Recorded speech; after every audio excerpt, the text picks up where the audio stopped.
Go to the WNBA, because if Patrick Mahomes is the marquee attraction in the NFL, nobody a bigger attraction than her. And there was plenty on the line for Caitlin Clark as they took on the Dallas Wings. They are leading the WNBA in attendance. And the reason I say that is they got a 2-1 playoff format as she breaks the record for most points by a rookie. So the higher seeded team in the playoffs gets the first 2 games, but it's possible a third and deciding game could be in Indiana. Hard foul there as Clark goes down, and if they got the fans on their side, that could be really tough for the 3 seed, which right now is probably going to be the Connecticut Sun. Clark would stay down, even though Brown got a flagrant 1. So they get the 6. Connecticut gets the 3. They've already clinched a playoff spot. Now the 6 is firm, and the Fever take a 2-point lead. She's already leading the league in assists. She led college in assists 3 separate years, so not too much of a surprise. The Fever looking for a 20-win season, haven't had one of those since 2015. Since Aaliyah Boston was drafted a couple of years ago and Clark was drafted, these 2 women are not used to losing games. So the old Fever are gone. This is a new era. So you got a playoff spot clinched, you've got the assist mark, you've got the rookie scoring mark, you've possibly got a third and deciding game at home, and now trying to hang on for a win with more than 2 minutes to go. That'll give them the insurance that they need. Clark had herself a season high, and you can make that a career high since this is her rookie year, of 35 points. She had 8 assists, but then she gave out a dime in the post-game press conference. Kelsey's obviously, she makes my life easier out there, and it's hard to pick and choose when, both of us are on, at the 1 and 2 position. That just, puts the defense in a really tough spot. And I thought that 3 she made there in the fourth quarter was huge for us. And we could have executed a little bit better down the stretch. But I think we just really read and understand each other a lot better from where we were at the beginning of the season. The amount of backdoor cuts that girl has got just because we make eye contact and she knows to go backdoor it's incredible. That play we ran to start the third quarter, I wasn't involved in it. I wasn't at the beginning, but, we ran that play a million times, and it just made me laugh because, she's so fast that she gets open every single time. So I'm really happy for her and proud of her. She definitely deserves this moment. Take a look at this. 5th game leading the both team in points and assists. That's tied for the most in a player's first season ever. Every game, Matt, just means another record seemingly falls into the Caitlin Clark column. As you said, I don't think any of us. Let's keep it Las Vegas. A'ja Wilson, 29 points away from 1,000 on the season. That would be history. Fans excited. They want to be a part of it. They want to keep the ticket stub. If they still do, they still print ticket stubs? It's all digital now, right? How do you screenshot it? Wilson, 9 points away. A minute later, now 7. I mean, we are getting close to seeing it. Bucket foul. She would make the free throw. Now 4 away. Even she can sense it. Under 3 to go. 996 points. Sizes up the defender. Backs her down. Wilson 2 points away from history. 2 minutes left in regulation. Spins off the defender. Here you go. Mid-ranger. History. Goes to her favorite spot on the court, mid-range game, calling for it. Her family was in attendance. Emotional after the timeout was called. And then we did it. She did it. Our girl did it. She finished exactly as I said it earlier, with 29 on the number. First WNBA player in history with 1,000 points in a single season.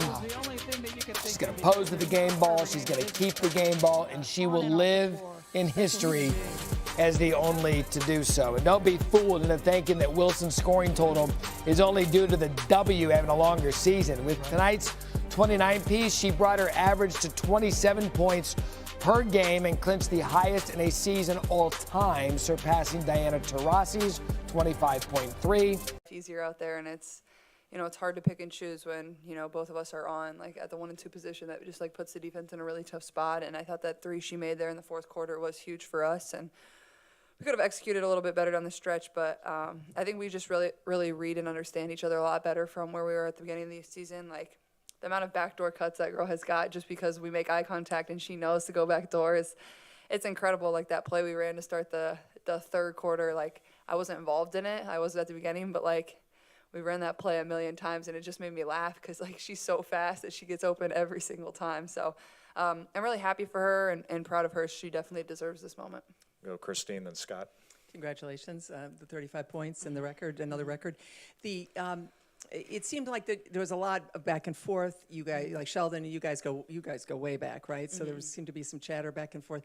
Is this the kind of game you enjoy playing, even though it's right to the end and you want to put them away? But it seemed like you were really kind of mostly like loving the fight as well as loving obviously the scoring. Yeah, Is that accurate? Yeah, it was definitely fun, and obviously I've gone against JC for quite a while now in my career. Every year I was at Iowa, she was really good at Ohio State, so I'm pretty familiar with her game and what she's about, and I think she's had a really good year for the Wings, and she just like kind of takes what they give you. She's always consistent. She's always going to step up to the plate and guard whoever she needs to guard, and happy for her. But yeah, I thought the game was really fun. Obviously, once we got it to 8, I wish we could have kept that a little bit better. We didn't execute really in the half court as well, and when they started throwing some traps at us, we didn't respond to it great. So I think just executing that last minute and a half a little bit better, where we don't have to like just go to the free throw line and make a bunch of free throws. I thought we were great at that, but you want to get to the point where you don't have to rely on that too. So I definitely love this type of game. Very high scoring, but our defense can be a lot better too.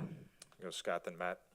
Is there a specific reason maybe you came into this game a little bit more loose, a little bit more free, and then I think we saw that then on the court? I mean, I think I was just excited to play. Anytime you get the opportunity to get out there and go play, and knowing this, this was our last regular season one at home. It's fun. It's on the weekend. It's an afternoon game. Like, those are just better.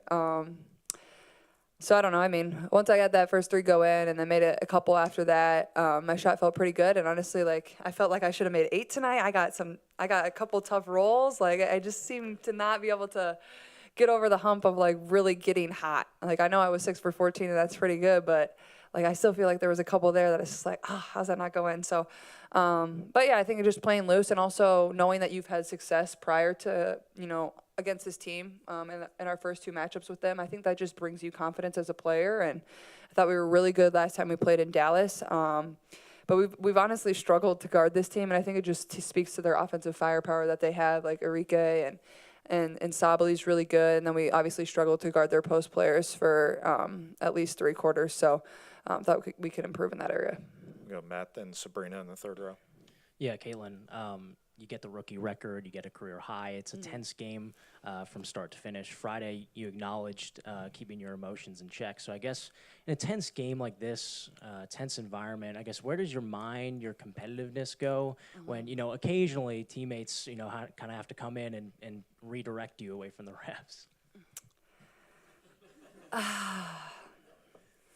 Well, I didn't think they were going to give me a technical at any point tonight.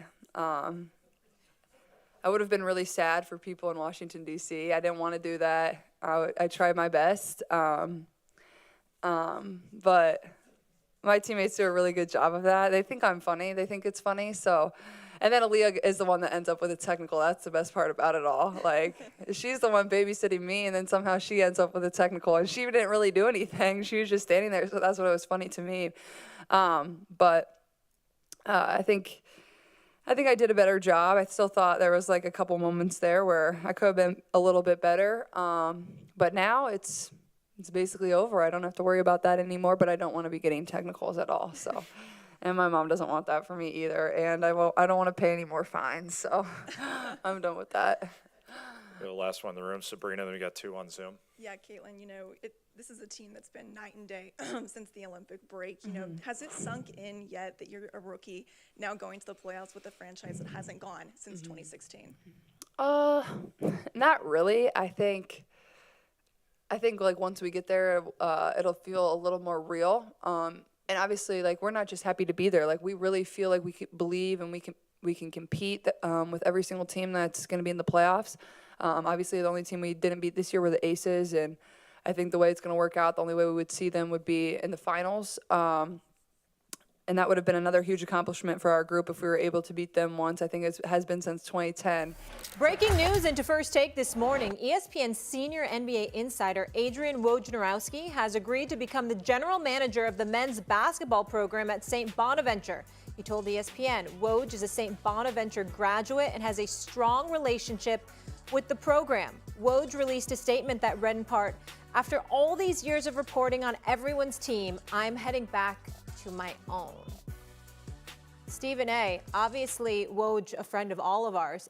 This is absolutely shocking. I can't think more highly of any colleague here at ESPN. And all I can say before I kick it to you is obviously we know he had a big-time contract here at ESPN. He's the best of the best, and I know it's a daunting job here to be an insider. I hope this is a happiness move for him.